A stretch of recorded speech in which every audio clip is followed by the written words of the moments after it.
Hello everyone. Between the full split and the winter split, we've had a few transfers, namely the Rise situation, where Rise is going to go, that have led us to have a slightly shuffled roster mania, but in the end it turned out to not be too many changes. But it's important that we go through them before the season starts, and with that I thought it'd be good to go through and make my predictions on where I think people are going to land in the winter regionals, and consequently who makes the winter major and which teams will start to look for changes after a second split, because between fall and winter those changes are less common. So we're going to be looking at these teams here. I haven't included any of the open qualifier teams because they do still have a little bit of time. Any team that has not got points, they can completely reshuffle their team and essentially lock their rosters in a few weeks time. This is focused on the teams that I believe have already locked their rosters. I might miss a few transfers, but I will highlight those as we get to them. So each of the slides is going to look a little bit like this. Let me move myself now to try and make so you can see everything on the slide. So I'll probably go about here. We'll just go through all of the different teams by rank through the full rankings, and then we'll try and give a prediction. As you can see, my prediction there on the right for Carmine Corp. So no changes here. They were rank 1 last season. I believe they're going to be rank 2 next season. No need for any changes for Carmine Corp.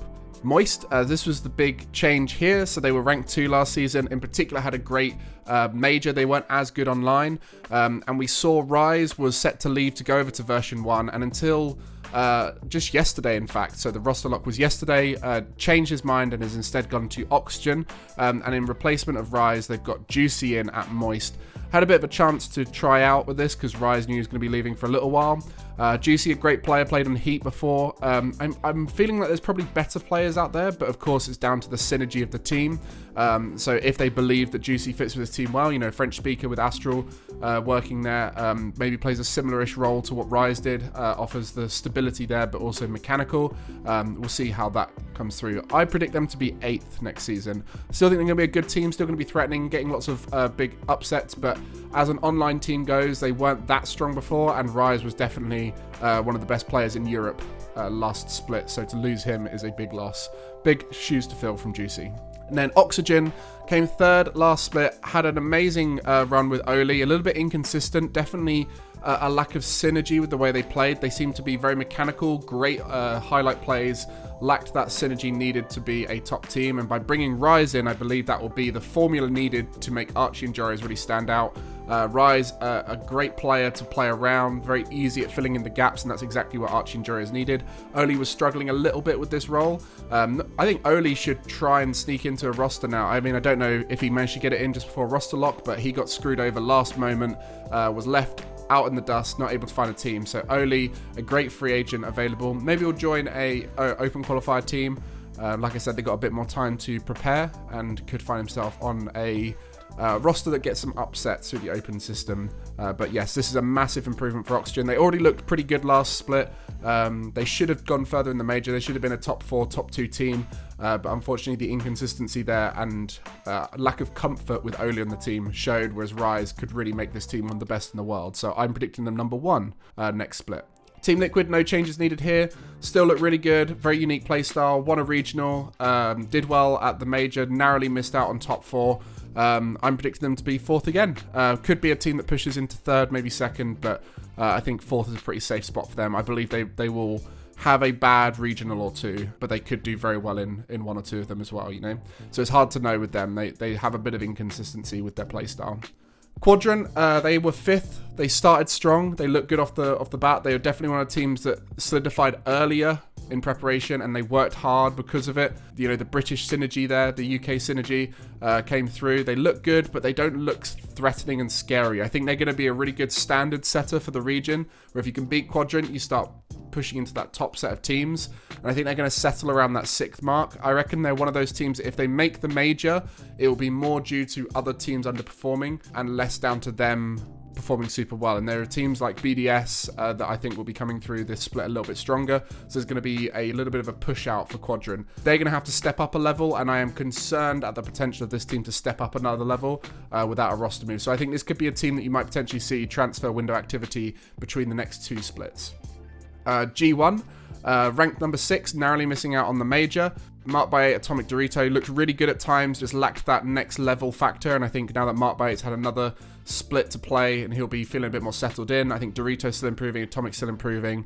If they just work hard, I think they could really make that major. So I'm putting them as a 5th. They're just going to sneak in. I put them above Quadrant. That could be a flip-flop spot. I think they could be very close. Might even be a tiebreaker situation. But equally, G1 could just capitulate. I think it's very hard to know. And I think in terms of transfer window activity, there's a few good Spanish players who are available, like Stizzy, for example, especially as Stizzy is unsigned, so would be a free pickup. And I believe Stake has become free, but I don't think that's an upgrade to any of these players. I think Stizzy is the main player that if they're going to make an upgrade, it's going to be him. But I really don't know which of these players you would drop. Maybe Dorito, but Dorito plays an important role that this team needs, where I don't think Stizzy would fit that role per se. But 3 good Spanish players on a team would be scary, and we'd start to see that old Queso, old Vodafone Giants style come through.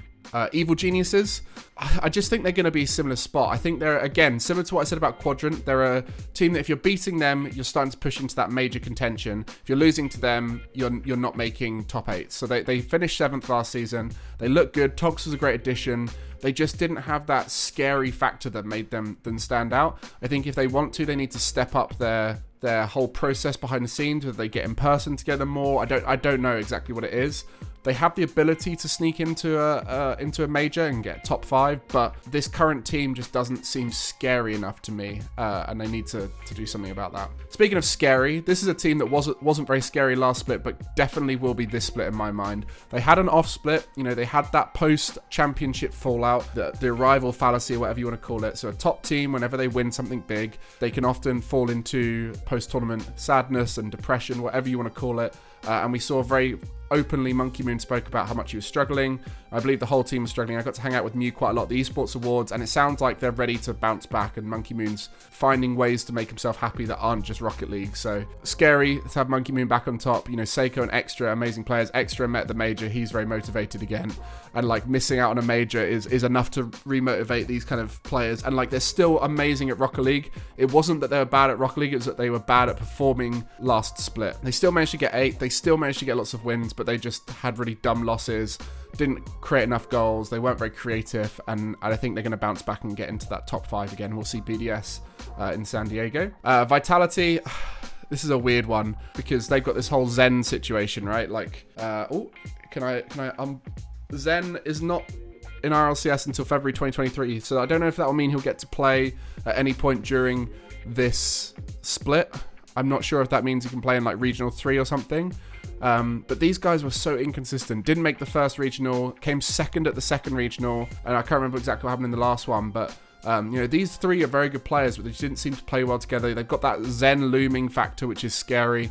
So I don't really know what's going to happen here, but once Zen gets involved, I think Vitality is going to be something to watch out for, whether it's because of Zen or just because of the motivation of the team and so on.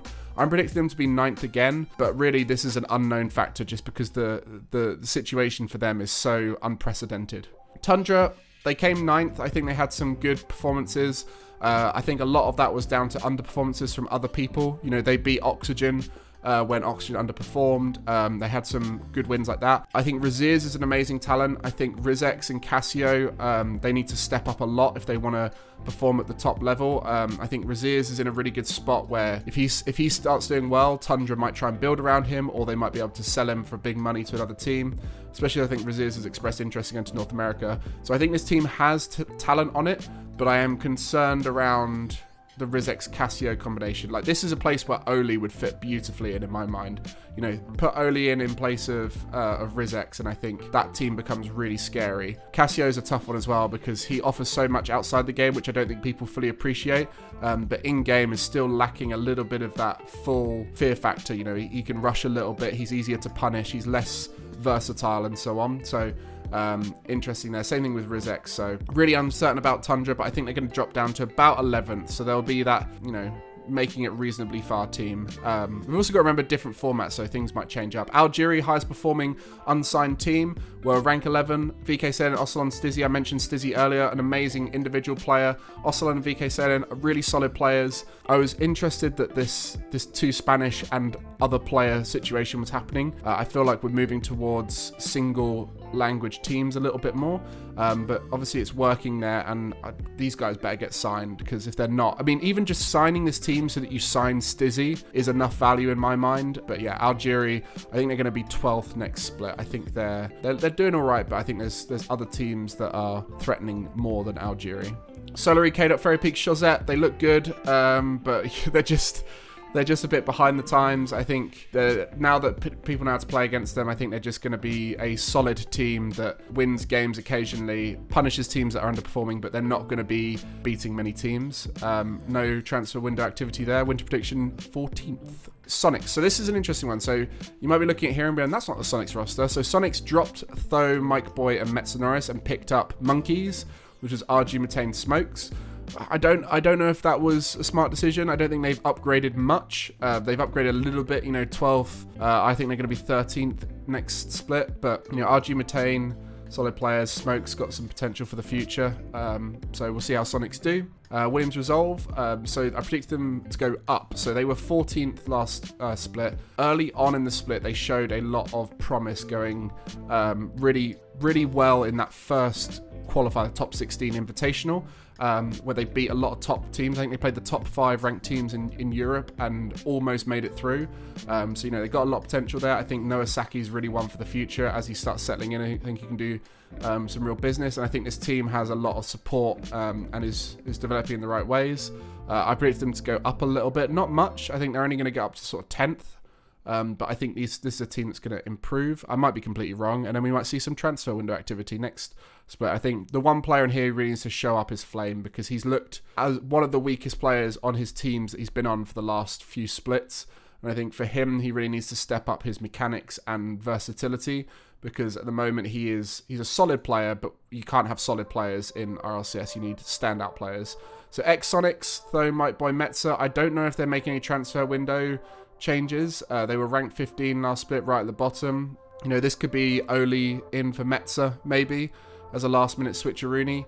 Metza's one of those players who's going to keep grinding. Just posted about a triple flip reset on Twitter. This guy is working hard. I think they're sticking together. I haven't seen any other information, but I'm uncertain if they are.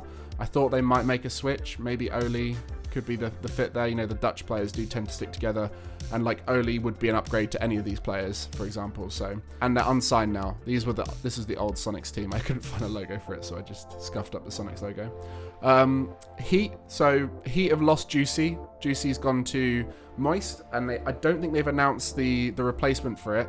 I think that's going to be a big drop, because these three had great synergy, and like the fact that they're going to be missing out is big for them. So we saw Heat and Williams Resolve. Was it Williams Resolve? Oh, that was for the Invitational, wasn't it? They did well in the Invitational to get into it, but like we need to see a little bit more out of this team to really start believing in them. And like maybe this third will be a top young French player. Maybe it'll be whoever gets dropped for Zen. Who knows, right?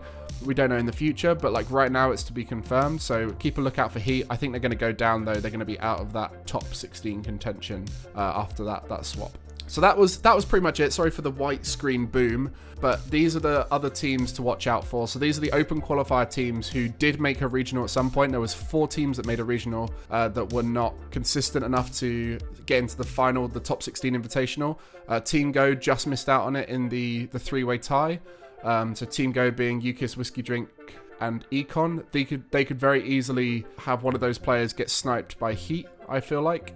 Guild, I've heard rumors that Stake is being replaced by Gom, which could be a really good team. I think Gom's got potential. Was on BS Plus competition, I believe, with Bluey.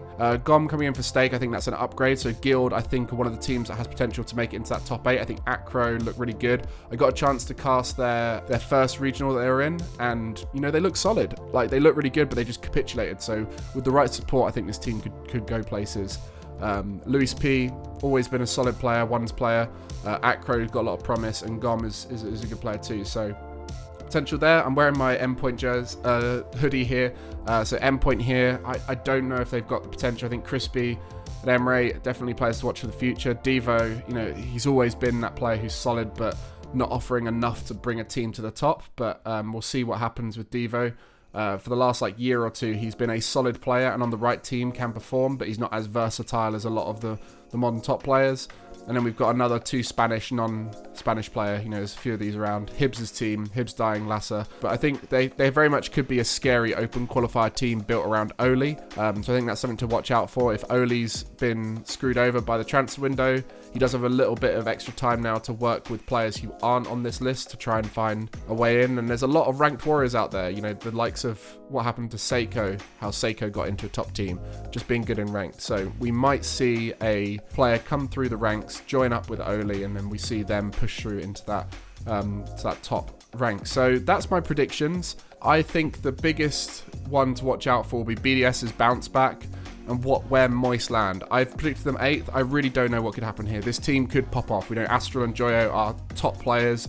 Juicy is a top player. They always surprise me. They don't look good, but then they win still. But maybe with loss of Rise, it will motivate them to come back. And then for Oxygen, I think they're going to be the top team of Europe, competing with Carmine Corp, who were the only team last split. If you look here, Carmine Corp were the only team last split who made all of the top 8s. And that's baffling. That shows how inconsistent Europe is.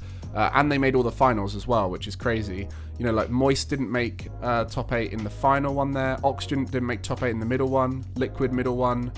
Quadrant final one. G1 middle one. EG first one. You know, like, you just look down here and it's like there is not a single other team that was consistent enough to make all the quarters or semis or anything like that.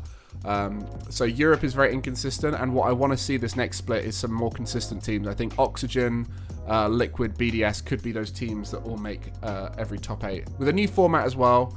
It's not Swiss into top 8. It's going to be groups into a double elimination. So there is potential for upsets in all of these tournament structures. But this is why ranking is going to be super important this next split, because that will affect who you play against in your groups.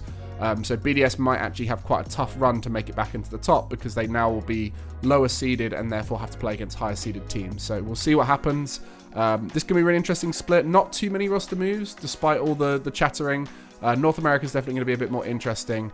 But that was my EU transfer and winter predictions. Let me know in the comments who you think is going to be doing well, if you disagree with anything I said, and I'll see you in the next video.